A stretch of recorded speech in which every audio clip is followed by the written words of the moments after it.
Hello friends, and welcome to recital number 6 of my weekly Isolation Week organ recitals, though not quite so isolated this week. Welcome to the residence of Romeo Mandanas.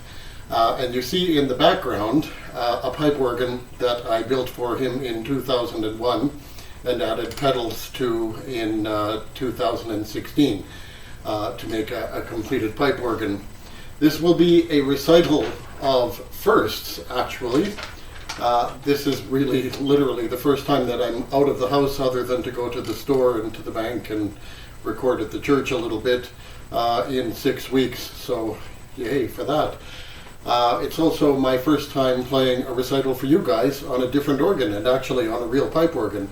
And it's the first time that I'm going to be doing a video kind of presentation on an organ that I built. So there are many things about to happen here that are firsts. So I hope you will enjoy all of the differences with this video. My first piece is going to be a piece perhaps by Bach and perhaps not by Bach.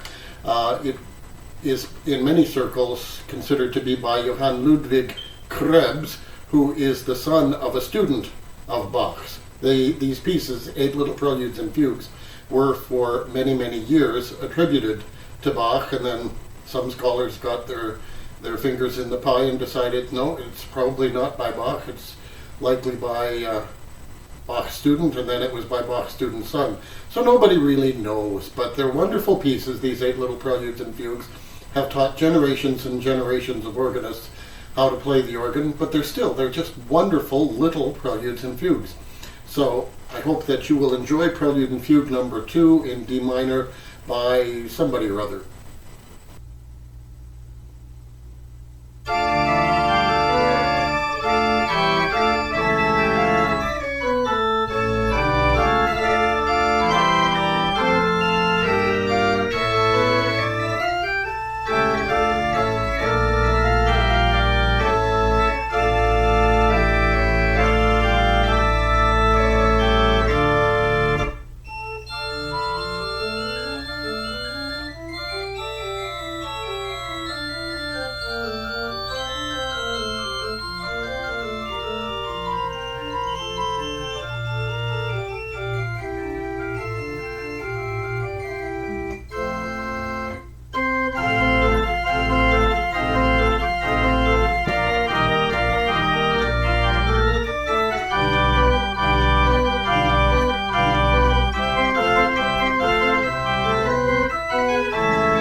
my next piece, I will be playing a chorale prelude that for sure is by Bach, called Schmücke dich, O liebe Seele, which means deck thyself, thy soul with gladness.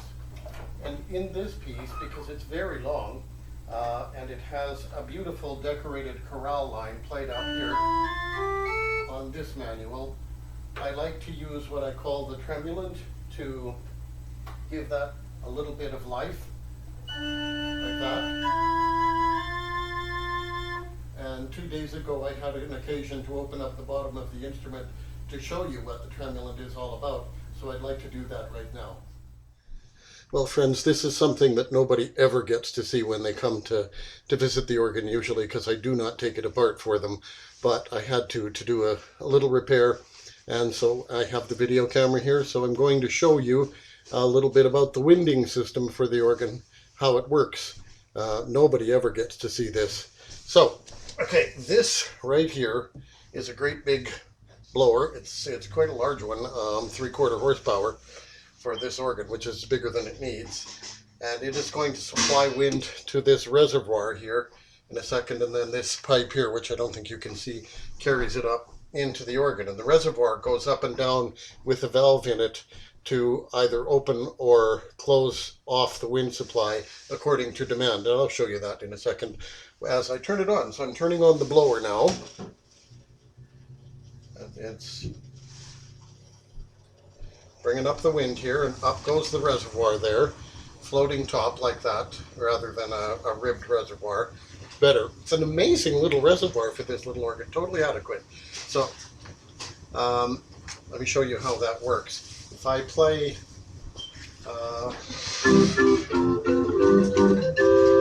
it will go down according to demand. More demand, it goes down farther, like that. And when I use the pedals, it goes down quite a ways farther. These weights here are what determine the wind pressure, so I can show you that too. If I, how do I show you that? Do you hear the pitch change?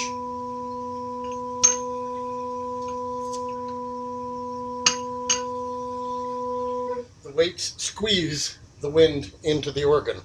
So by changing the weights, I changed the wind pressure. Now, this homemade device, because this whole organ is homemade, is the tremulant. That's what's going to shake the wind in a gentle way when I want a solo line or something like that. And that works like this. Electric motor turning this eccentrically weighted dealie there, and suddenly the wind is shaking. Like that, very gentle tremulant. Works really well. So and you don't hear it up top when I close it up, like that. So we'll turn that off. Goes a little nuts for a second. And this right here is what's called a rectifier. It supplies the electricity for the electric parts of the organ. So that, if you've always wondered what's in the bottom of this pipe organ, that's what's in there. And there it is with the pedal board put back, and the piece put back as well. There's 2 inches of very expensive felt in there to quiet down the blower and the reservoir. It's on right now. So it's not terribly noisy for a house organ.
find with many house organs is that they don't have the room to have a full 16-foot stop on the pedal, and therefore they sound a little bit light-headed, shall we say. But this organ, I was able to repurpose some pipes and get myself a good 16-foot, just only loud enough for a small room like this.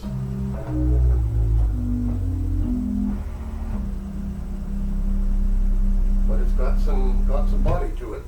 But another thing that is very unusual for a small organ like this is to have a proper 4-foot cantus firmus stop, like a Shalmai. In this case, the 4-foot Dulciana and the mixture that I also took from that rank function very nicely as a cantus firmus in a piece like I'm about to play for you in Dulce Jubilo from the Orgelbuchlein. In this Christmas piece, Bach has a canon between the top of the right hand and the feet, a second canon going on at the same time between the two halves of the accompaniment. Ignore the snoring, that's Romy. And he sets it all in 2 against 3, just to make it ever so much fun to play.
The next piece will feature a cymbal stern, which I will now cut to a little clip to be able to show you about that. Okay, that's a cymbal stern. It is a set of rotating bells, usually on a Baroque organ attached to a big star on the front of the case that revolves. But in this case, I don't have a star, I just have the mechanism, and they're made from hole saw blades because they make a pretty sound. Normally it's controlled from a stop switch, but I don't have that luxury because I yanked it out of the organ so you could see the mechanism. And it'll probably stop before I finish playing, but it'll give you an idea what it's like.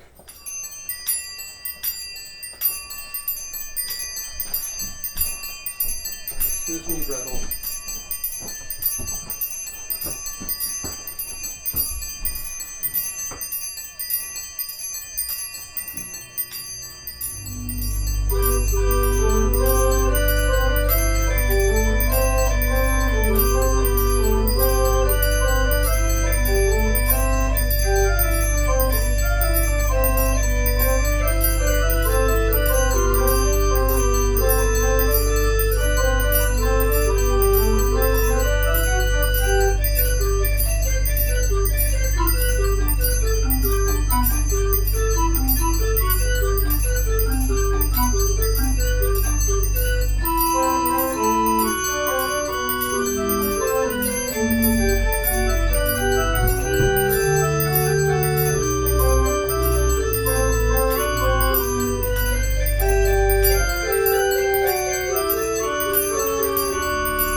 play my next piece, I thought I might show you a little bit about how the actual mechanism of the organ works.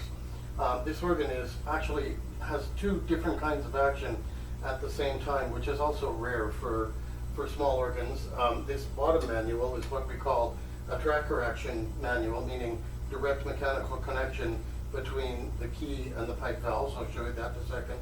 And the top manual is mostly direct electric, all controlled by DC electricity and magnets and all of that, so I could do as much unification as I needed for the thing. So I'll show you the tracker action. I'll take out the music rack here. Now these are what are called backfalls. Actually, they are they transmit the action from the back of the key. The back of the key goes up, and then it pushes the backfall, the back of the backfall, and the front of the backfall goes down and pulls on a little tiny wire there that opens a valve inside the wind chest. So that's how this organ works.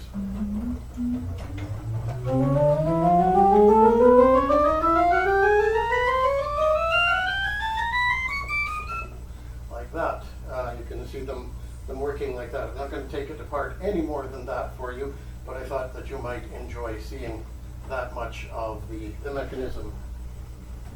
Now I'm going to play for you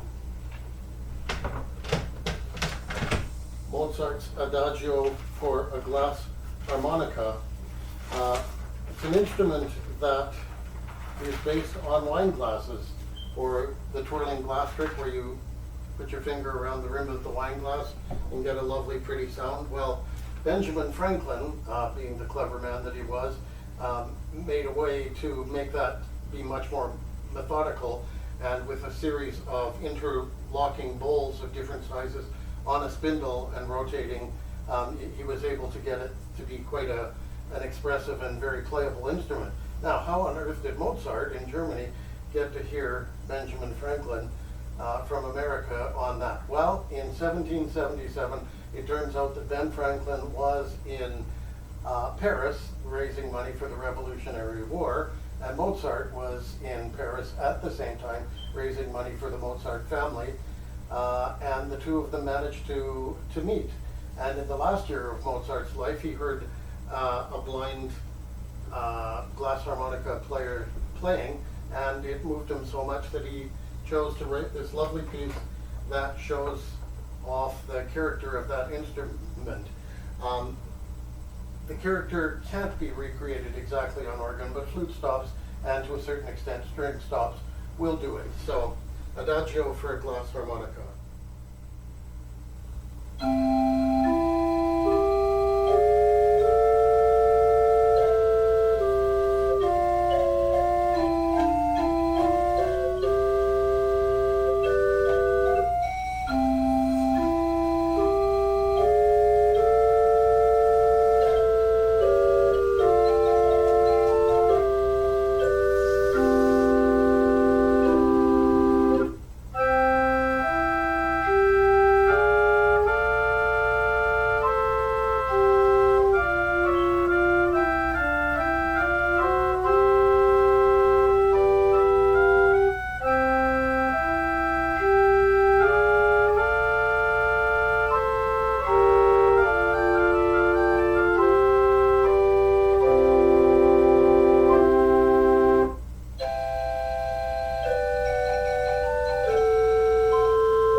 continue on with a little bit more Mozart.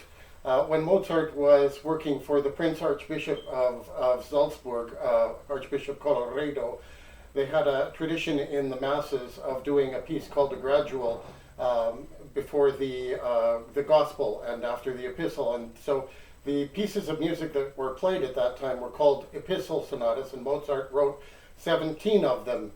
And I would like to play one for you right now. Of course, they also featured orchestra. And during these isolation times, the only kind of orchestra that I can manage to get to come out and to play for us is very cooperative and doesn't charge me a penny. It's this kind of an orchestra. And that's how you will hear the Epistle Sonata done with orchestra and organ. You should note that this is not an organ concerto. The organ is integral to the orchestra and is often, more often than not, just counting rests. So if you see me doing nothing at the keyboard while the orchestra plays its part, that's what I'm doing, what orchestra players do, counting rests. So, Epistle Sonata in C.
everyone. My name is Romeo Mandanas and this is my house organ. I would like to show you the carvings of my 7 favorite saints that I hand carve to grace the facade of this organ. All of these statues are carved in basswood, literally whittling them with some fine carving knives. Going from right to left, this is Saint Cecilia, the patron saint of music. She is always portrayed holding a portative organ, so that's how she appears here. My first school was named after her, Saint Cecilia Primary School in Matangtubig, Caloocan, Laguna, Philippines. Standing next to her is Saint Augustine of Canterbury, who brought Christianity to England in the year 594. I go to St. Augustine of Canterbury Church here in Ponoka and teach at St. Augustine Catholic School. Standing next to him is St. Francis of Assisi, who was all about nature and peace and who loved animals. And I love animals, especially my cats. In the center is St. Thomas Aquinas, who is known as the father of Catholic education. He was one of the Catholic Church's greatest philosophers and theologians. And the name of my school division is St. Thomas Aquinas Regional Division. Next to St. Thomas Aquinas is St. John Bosco. He is more popularly known as Don Bosco. He was an Italian Catholic priest, educator, and writer from the 19th century. I went to the Rizal Institute in the Philippines, run by Salesian priests of his order. His motto is Damihi Animas, which means bring me more souls. Next to John Bosco is Saint Benedict, who is known as the father of Western monasticism, whose motto was Ora et Labora, which means prayer and work. I taught in San Beda College, grade school department, in Mindiola, Manila, which was run by the monks from the Oblates of Saint Benedict. Standing next to him is the youngest saint in the facade. He is Saint Dominic Savio, who was only 14 years old when he died. His extreme inspiring faith was reflected in the resolutions he made when he was 7 years old only. I will go to confession often and take communion as frequently as my confessor allows. Number 2, I wish to sanctify the Sundays and festivals in a special manner.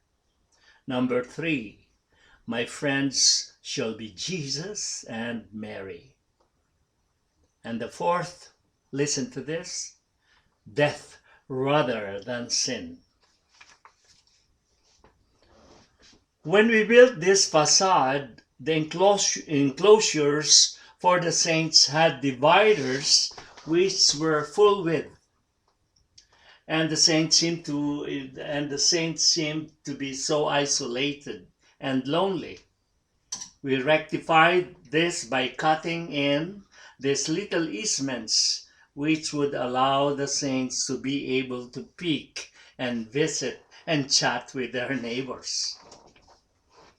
As a final note, you will see that the word laudate, which means praise, appears on the music rack of the organ. This is to signify that this organ is meant to always praise God. conclude this little recital, I would like to play for you some music that shows the organ's French colorations, deriving largely from the cornet stop. You did hear it in the Bach Schmückedicht as a solo, but when you play it in a particular way, it sounds very French, even though this organ doesn't have a reed stop, a deficiency that eventually I will correct as the final step of construction in the organ. The offertoire from the Grand Jeu, or the offertoire sur les Grands Jeux by Couperin, is from his second organ mass for the convents rather than the parishes as the first one is, and assumes that an organ in the convents would be perhaps a little bit more modest owing to their poverty. But it's still filled with French coloration, and I certainly hope that my little organ here is up to the challenge.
listening to this recital. Stay safe, stay well, socially distanced. We're not quite through it yet. And I will see you at the next recital.